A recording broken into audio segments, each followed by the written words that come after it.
Class, my name is Neelam. Today we discuss another topic of class ninth chemistry. Open your page number 101, unit number 6. And in previous lecture we have discussed the concentration unit in which we discuss percentage और percentage आपने 4 different types से discuss की थी. आज हम study करेंगे the second concentration unit of concentration unit, that is molarity. It's molarity. So what is a molarity? It is a concentration unit defined as number of mole of solute. Mean आपने solute के number of mole लेने हैं जिसे आपने dissolve करना है इतने solvent के अंदर कि आपका टोटल सोल्यूशन का जो वॉल्यूम है 1 क्यूबिक डेसीमीटर हो जाए. तो मोलैरिटी क्या होती है? Number of mole of solute dissolve in 1 cubic decimetre of solution. दोबारा देखें, it is a concentration unit defined as number of mole of solute dissolve in 1 cubic decimetre of solution. And molarity जो है it is represented by M. इसे capital M से represent किया जाता है. अगर आपके पास किसी भी न्यूमेरिकल में वैल्यू के साथ एम लिखा हो capital M, it's mean it is molarity of the solution. और मोलैरिटी किसके इक्वल होती है? Number of mole divided dissolve in 1 cubic decimetre of solution. Molarity is a unit mostly used in chemistry and allied sciences. ज़्यादातर molarity जो है वो हम इस्तेमाल करते हैं अलाइड साइंसेस में एंड केमिस्ट्री में. The formula used for the preparation of molar concentration is as follow. अब मोलैरिटी के लिए जो हम कंसंट्रेशन यूनिट या फार्मूला यूज़ करते हैं वो आपके पास है. Molarity is equal to mass of the solute in gram divided by molar mass of the solute. Because you know that in chapter number 1 we have discussed the number of mole. How we can find the number of mole? Number of mole is equal to the given mass of the solute divided by the molar mass of the solute. अगर आपके पास for example, मैं आपको एक example देती हूँ कि अगर आपके पास सोडियम क्लोराइड है और आपको गिवन मास सोडियम क्लोराइड का 10 ग्राम दिया गया है, तो 10 gram is the given mass of solute. ठीक है.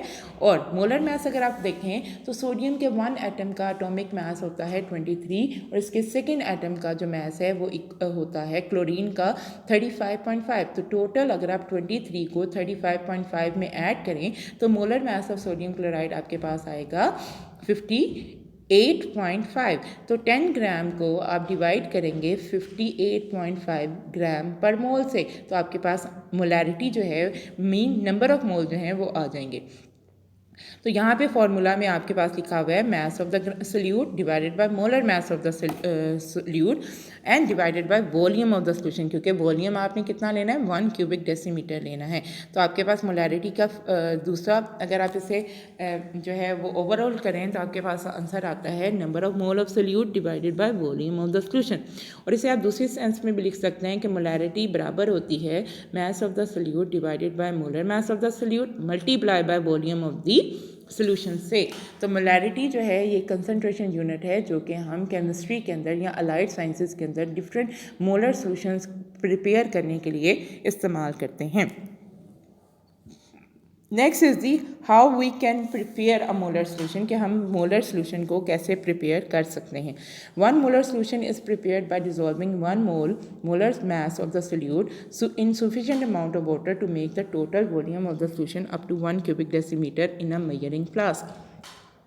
कि अगर आप 1 मोलर सोल्यूशन प्रिपेयर करना चाहते हैं तो आप 1 मोल किसी भी सोल्यूट का इतने पानी में ऐड करेंगे कि उसका टोटल वॉल्यूम 1 क्यूबिक डेसीमीटर हो जाए. और इसके लिए हम मेजरिंग फ्लास्क लेंगे क्योंकि मेजरिंग फ्लास्क के ऊपर जो है वो डिफरेंट जो है स्केल बने होते हैं, निशानदेही होती है, जिसकी वजह से आप इजीली मेजर कर सकते हैं कि आपके सोल्यूशन का वॉल्यूम 1 क्यूबिक डेसीमीटर तक है या नहीं. अगर फॉर एग्जांपल आपने 1 मोलर सोल्यूशन सोडियम हाइड्रोक्साइड का प्रिपेयर करना है तो उसके लिए आपको 40 ग्राम ऑफ सोडियम हाइड्रोक्साइड इतने पानी में ऐड करनी पड़ेगी कि उसका टोटल वॉल्यूम 1 क्यूबिक डेसीमीटर हो जाए. क्यों हम 40 ग्राम ऐड करेंगे? क्योंकि सोडियम हाइड्रोक्साइड का जो मोलर मास है is equal to 40 gram, because sodium is equal to 23 and oxygen atom का एटॉमिक मास आपके पास है 16 और हाइड्रोजन का एटॉमिक मास है 1. तो 23 + 16 + 1 is equal to 40 gram. As the amount of solute is increased, its concentration और molarity also increases. अब उन्होंने कहा कि अगर आप सोल्यूट की मकदार बढ़ाते जाएंगे तो उसकी कंसनट्रेशन भी इंक्रीज़ होती जाएगी. अगर कंसनट्रेशन इंक्रीज़ होगी तो इसका मतलब है मोलारिटी भी इंक्रीज़ करेगी. अगर आपके पास 2 मोलर सोल्यूशन हो और उसे आप 1 मोलर सोल्यूशन से प्रिपेयर करें तो 2 मोलर सोल्यूशन जो है वो ज़्यादा कंसनट्रेटेड होगा बनिस्बत 1 मोलर सोल्यूशन के. नेक्स्ट आपका इसी से रिलेटेड जो है वो कुछ न्यूमेरिकल्स हैं, उसको भी देखें. आपके पास एग्जांपल है 6.2. Calculate the molarity of the solution which is prepared by dissolving 28.4 gram of sulphuric acid in 400 cubic centimetre of solution. Mean आपके पास जो है मोलैरिटी ऑफ द सोल्यूशन आपने कैलकुलेट करनी है. मोलैरिटी हम फाइंड करने के लिए क्या फार्मूला यूज़ करते हैं, number of mole divided by volume of the solution. और वॉल्यूम आपको कितना होना चाहिए, क्यूबिक डेसीमीटर में होना चाहिए, सेंटीमीटर में नहीं होना चाहिए. अब आपको उन्होंने गिवन मैस सोडियम सल्फेट का दिया 28.4 ग्राम. ये गिवन मैस है, इसका मोलर मैस लिखेंगे तो आप फर्दर इसके नंबर ऑफ मोल को फाइंड कर सकते हैं. तो पहले हम लिखेंगे नंबर ऑफ मोल फाइंड करने के लिए given mess divided by molar mass. तो गिवन मैस आपके पास 28.4 ग्राम है. जब इसके मोलर मैस से डिवाइड करेंगे तो आपके पास आंसर है 142.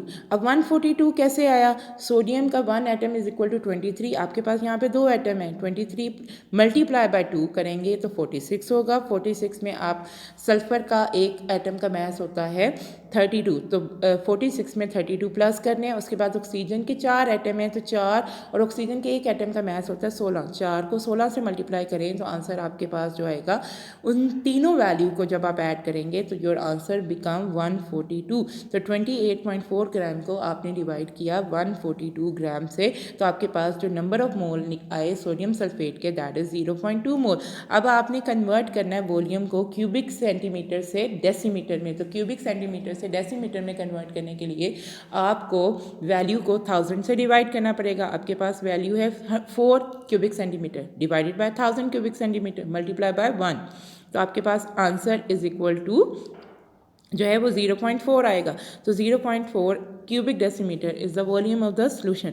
Molarity is equal to number of mole divided by volume of the solution. 0.2 divided by 0.4 is equal to 0.45 mole per cubic decimetre and this is the molarity of the solution, जो कि आपको 28.4 gram of sodium sulphate की find होगी. Next आपके पास इसी में एक और एग्जाम्पल है जो कि इसी से रिलेटेड है. It is how many sodium hydroxide is required to prepare its 500 cubic centimeter of 0.4 molar solution. अब यहाँ इस इक्वेशन में, इस एग्जाम्पल में उन्होंने आपको दो चीज़ें दी, एक वॉल्यूम ऑफ द सोल्यूशन दिया, second molarity of the solution दी. मीन आपको given mass of sodium hydroxide पता नहीं है. तो सबसे पहले आप लिखेंगे molar mass of the sodium hydroxide जो कि 40 है. कैसे 40 है, क्योंकि सोडियम के 1 atom is equal to 23, oxygen का 16 और हाइड्रोजन का 1. इन तीनों को प्लस करें तो योर आंसर बिकम 40. वॉल्यूम आपका क्यूबिक डेसीमीटर में होना चाहिए, तो आप क्या करेंगे 500 को 1000 से डिवाइड करेंगे और मल्टीप्लाई करेंगे 1 से, तो आपके पास आंसर आएगा 0.5 cubic decimetre. Putting the value in formula, molarity आपके पास है जो कि कितनी है 0.4 मोलर, क्योंकि मैस ऑफ द सोल्यूट हमें नहीं पता. मोलर मैस आपने फाइंड किया दैट इज 40 ग्राम और वॉल्यूम ऑफ द सोल्यूशन आपके पास है आपके पास 0.5. तो इन तीनों वैल्यूज़ को जब आप मल्टीप्लाई करते हैं तो आपके पास मैस ऑफ द सोल्यूट आएगा जो कि कितना है 8 ग्राम. तो इसका मतलब है कि इस तरह हम किसी भी सोल्यूशन मोलैरिटी के फार्मूला से गिवन मैस भी फाइंड कर सकते हैं, नंबर ऑफ मोल भी फाइंड कर सकते हैं और मोलैरिटी भी फाइंड कर सकते हैं. सो आज का टॉपिक मुझे होप है कि आपको समझ आया होगा. बहुत शुक्रिया, अपना ख्याल रखें. अल्लाह हाफ़िज़.